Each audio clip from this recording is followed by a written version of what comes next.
Saudi আরবের আবহা শহরে সড়ক দুর্ঘটনায় এক পরিবারের 4 জন সহ 5 বাংলাদেশের মৃত্যু হয়েছে। নিহতদের মধ্যে 2 জন শিশু রয়েছে। তাদের বাড়ি লক্ষ্মীপুরের রামগঞ্জ উপজেলার ভাটরা ইউনিয়নের 5রুখি গ্রামে। এছাড়া তাদের গাড়ি চালক জিলানি ওরফে বাবর নিহত হয়েছেন।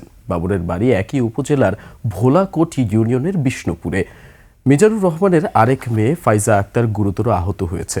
সে সৌদি আরবের একটি হাসপাতালে চিকিৎসাধীন। রোববার সৌদি আরব সময় রাত 3টায় এই দুর্ঘটনা ঘটে। নিহত মিজানের ভাই বাহারুল আলম জানান, তার ছোট ভাই মিজানুর রহমান দীর্ঘদিন ধরে সৌদি আরবের আবহা শহরে হোটেল ব্যবসা করতেন।